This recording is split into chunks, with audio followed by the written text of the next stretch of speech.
16 सोमवार व्रत कथा। भगवान शिव अपनी पत्नी पार्वती के साथ एक बार घूमते हुए धरती के अमरावती शहर पहुँचे।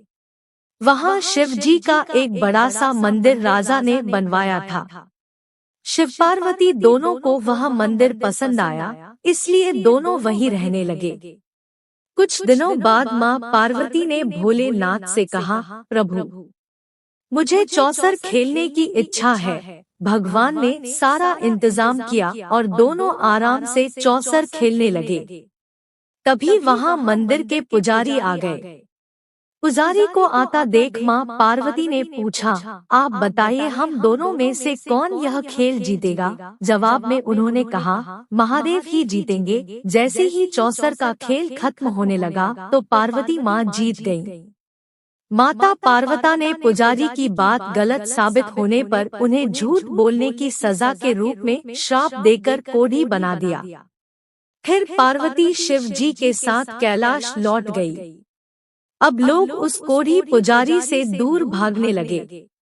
राजा ने भी उसे मंदिर के कार्य से मुक्त करके किसी दूसरे ब्राह्मण को मंदिर का पुजारी नियुक्त कर दिया।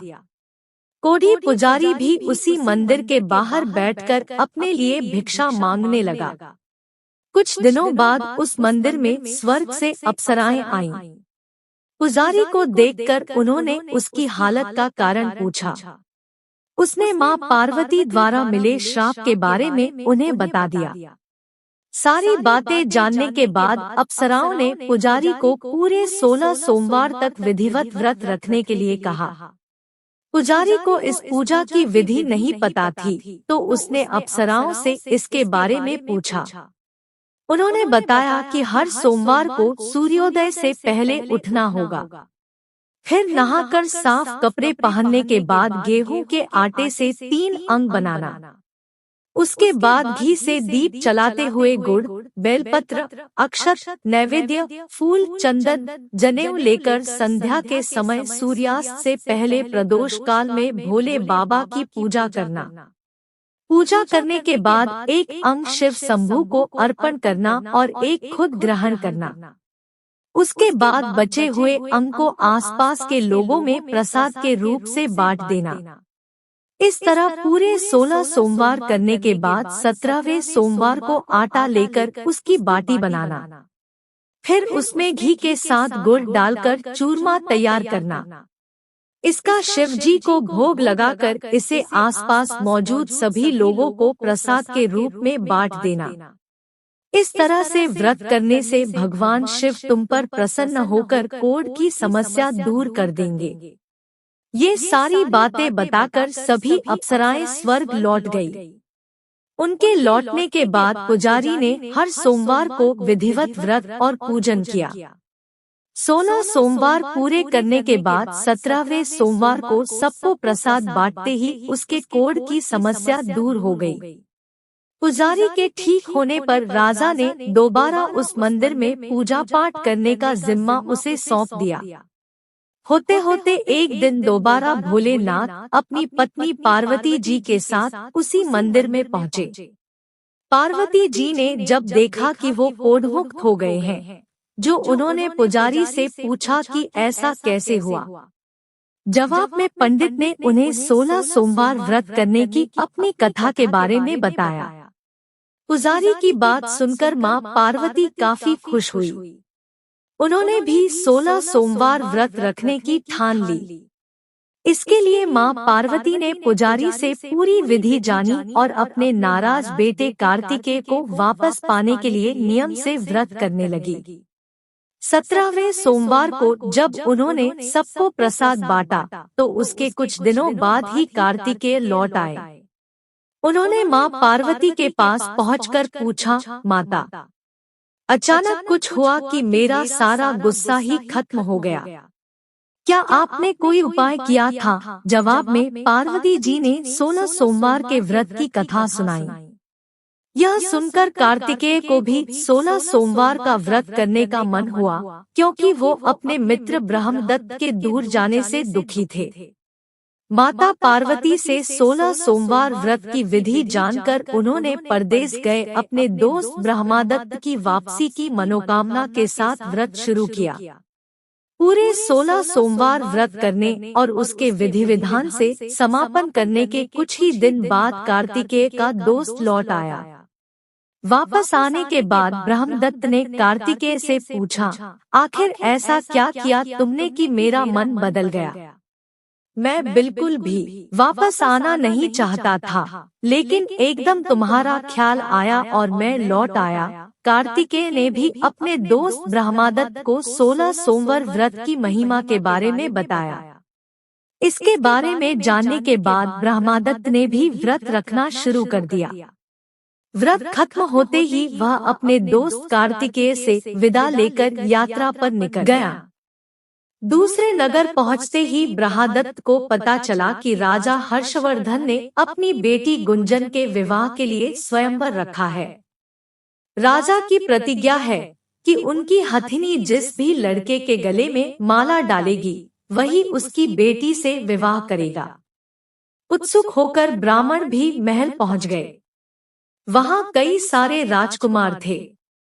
उसी वक्त हथिनी ने अपने सूंड में माला उठाई और ब्रह्मादत्त के गले में डाल दी। राजा ने अपनी प्रतिज्ञा को पूरा करने के लिए ब्राह्मण ब्रह्मादत्त से अपनी बेटी का विवाह करवा दिया। शादी के बाद ब्राह्मण से उसकी पत्नी ने पूछा, आखिर आपने ऐसा कौन सा अच्छा कार्य किया था कि हथिनी ने सबको छोड़कर आपको मेरे लिए चुना? ब्रह्मादत्त ने उसे 16 सोमवार व्रत के बारे में बताया। राजकुमारी ने यह सब जानने के बाद अपने पति से विधि पूछकर व्रत करना शुरू कर दिया। व्रत के समापन के बाद उसे एक सुंदर सा बेटा हुआ जिसका नाम गोपाल रखा गया। गोपाल जब बड़ा हुआ तो उसने अपनी माँ से पूछा, आखिर मैं आपके ही घर पैदा क्यों हुआ? कौन सा शुभ कर्म आपने किया था? गोपाल को उसकी माँ गुंजन ने 16 सोमवार व्रत कथा सुनाई। गोपाल ने भी शिव भगवान की महिमा जानने के बाद बड़े से राज्य को पाने की चाह में 16 सोमवार व्रत रखना शुरू कर दिया। व्रत पूरा होते ही एक दिन पास के ही राजा को गोपाल पसंद आ गया। उन्होंने अपनी बेटी मंगला से उसकी शादी करवा दी। कुछ ही दिनों बाद उस राजा का देहांत हो गया। अब गोपाल ही पूरा राज्य संभालने लगा। गोपाल ने भगवान शिव को धन्यवाद कहते हुए दोबारा 16 सोमवार का व्रत रखा।